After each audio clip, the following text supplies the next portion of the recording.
que a criatividade é um bem social, né?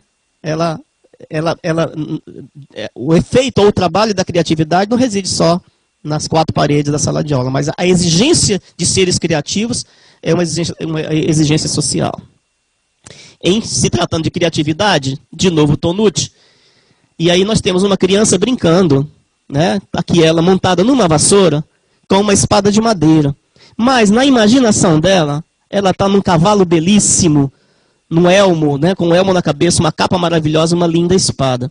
Chega um adulto e traz um cavalo de madeira, mas não um cabo de vassoura, mas um cavalo estilizado, uma bela espada, e diz: toma, um cavalo de verdade e uma autêntica espada. E agora podes divertir-se. E aí tudo muda. Olha a imaginação dele a partir do cavalo dado, né? Limitou a criatividade da criança. Nisso aqui, Vygotsky é muito interessante, né? Ele vai dizer que a ideia do jogo simbólico, né, de uma criança quando brinca de cavalo num cabo de vassoura. Então, a criança tem a exata noção de que aquela vassoura, aquele cabo de vassoura, é um cabo de vassoura. Mas vai dizer para ela, no auge da brincadeira, que aquilo é um cabo de vassoura. Ela vai dizer: você não está vendo um cavalo? Isso é um cavalo. Agora, se o cabo de vassoura relinchasse, ela largaria aquilo lá, saia correndo e ninguém mais seguraria aquela criança, né? E aí um outro quadrinho, que eu acho muito, muito, muito bacana, em se tratando de criatividade, está ali uma caixa e uma pergunta: o que é isso? Para um adulto, é uma caixa. Para uma criança, um forte, um carro, uma casa, um castelo e tantas outras possibilidades que uma caixa pode trazer. Então nós temos essa limitação criativa de olhar para a caixa, né, e vê-la apenas como uma caixa, né? Muitos não, né? Sujeitos criativos que ainda permanecem criativos depois da infância, né, quando olham para uma caixa, isso é até um testezinho para a gente saber o quanto somos criativos, o quanto restou-nos da criatividade infantil nos sujeitos adultos que somos, né? É olhar para o objeto e pensar que ali você pode reconstruir de outras tantas formas, né? A caixa é fantástica.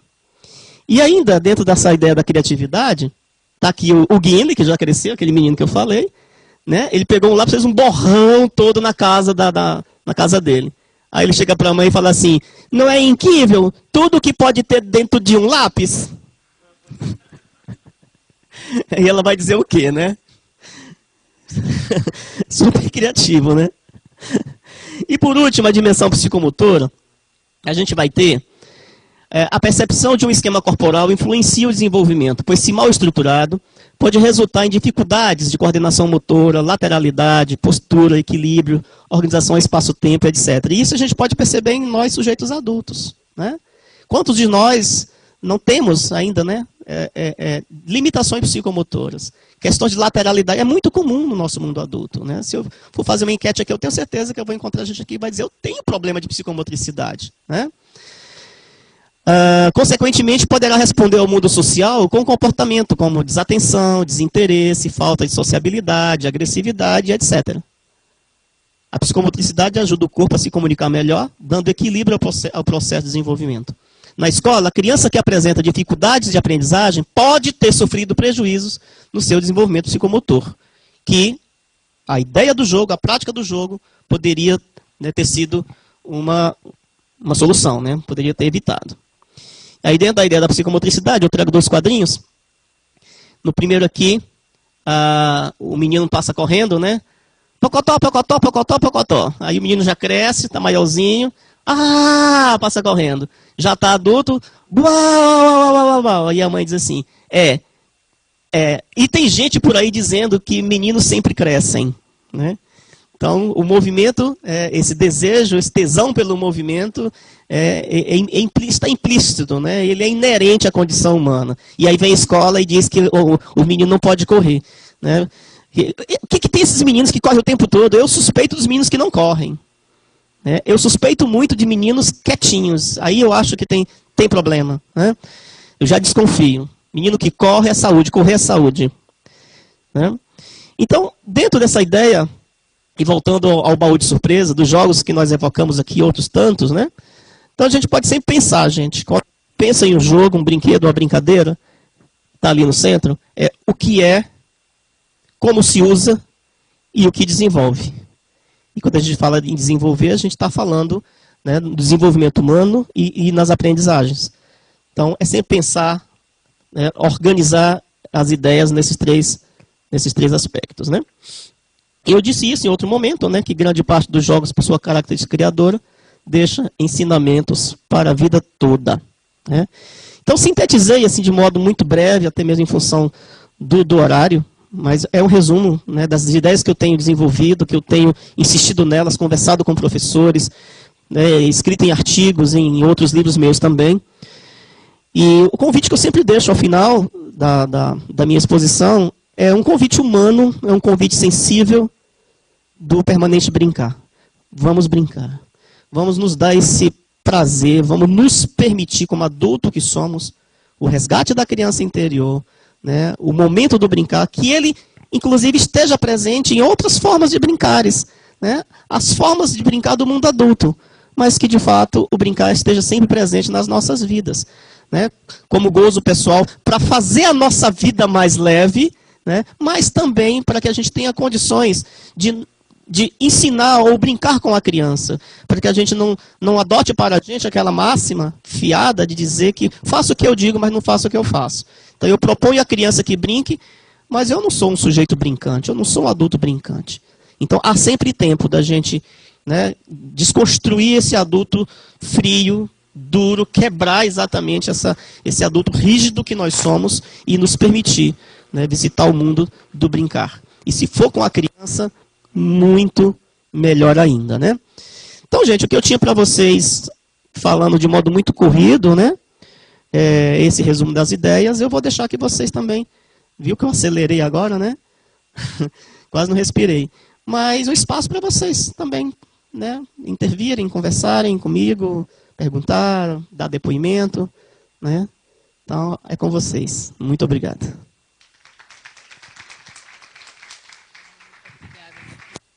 Vamos fazer o seguinte, nós temos, eu prometo a vocês que a gente encerra ao meio-dia, são 15 para meio-dia. Vamos destinar uns 5 minutos para vocês dialogarem com o professor Simão e eu quero fazer o encerramento logo em seguida, mas nós temos uns presentes para vocês, então vamos aguardar, prometo que não passa do meio-dia, combinado? Então, como o professor Simão começou de uma maneira muito dinâmica e aberta, eu prefiro, então, que a gente siga essa dinâmica. E quem tiver interesse, quem tiver alguma pergunta, algum comentário a fazer, pode ficar à vontade. Nós temos 5 minutos.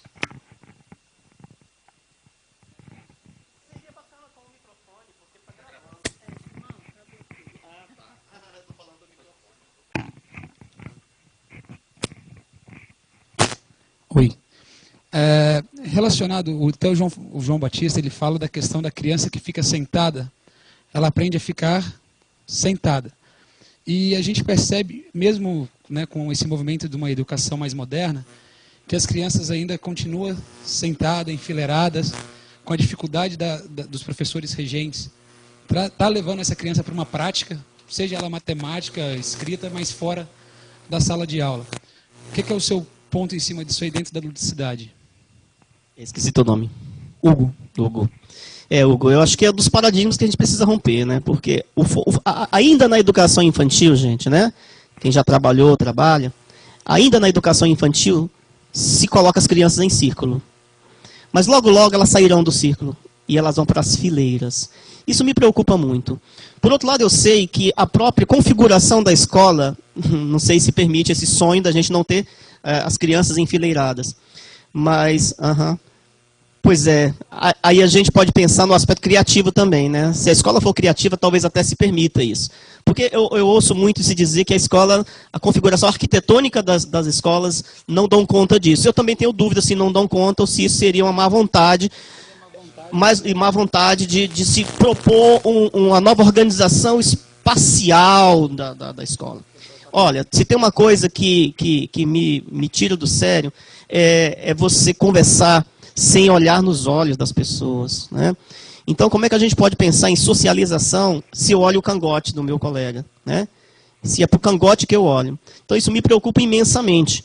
Mas eu sou daqueles que acreditam que é possível também, né, a gente romper, avançar, arriscar, correr risco mesmo, quebrar mesmo essa formalidade tão fria do espaço da sala de aula.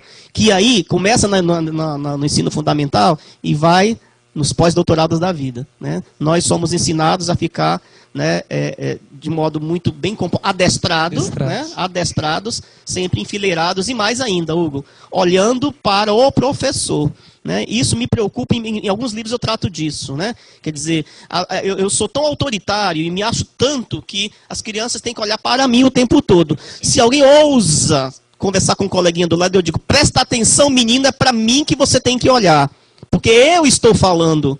E, de repente, a conversa com o coleguinha pode ser 1000 vezes mais interessante, instrutiva, maravilhosa.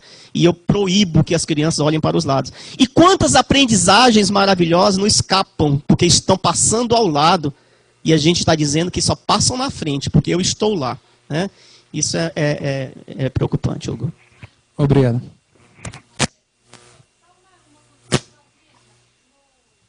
Fala aqui. No colégio de aplicação da UFG, que eu tive o prazer de dar aula há 10 anos no ensino fundamental, todos os dias à tarde, os professores deixavam o mapa da sala para a arrumação das faxineiras. Redondo, grupo de 3, grupo de 2, grupo de 5, de acordo com o que ia iniciar a aula no dia seguinte. Então, é perfeitamente possível uma ordem administrativa e uma boa vontade de planejar. É verdade. Quem sabe, né? A gente não... Chega lá, né? Vixe! Eu prometi a vocês que ao meio-dia a gente encerra, né? Então a gente faz a palestra do professor Miranda, do professor Simão de Miranda, foi enriquecedora. Ele abordou sobre os brinquedos e brincadeiras, a importância lúdica dos brinquedos e brincadeiras. Tem uma vasta publicação nesse campo, é um estudioso dessa área, um grande estudioso. A gente agradece em nome do professor Vilar, em nome do GEPAL, em nome da Faculdade de Educação, a gente agradece a sua contribuição, professor. Gostaríamos muito de ficar mais tempo aqui ouvindo e conversando com ele.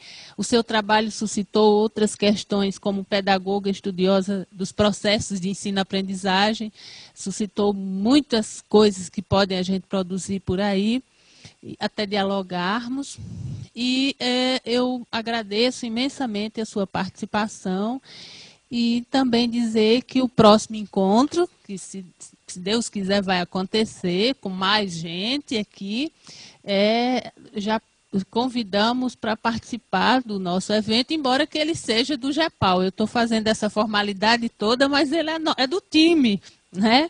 Mas é pela importância que ele tem e a contribuição que ele dá para o nosso grupo. Então, muito obrigada, professor. Volte sempre e a faculdade está aberta para as suas colaborações.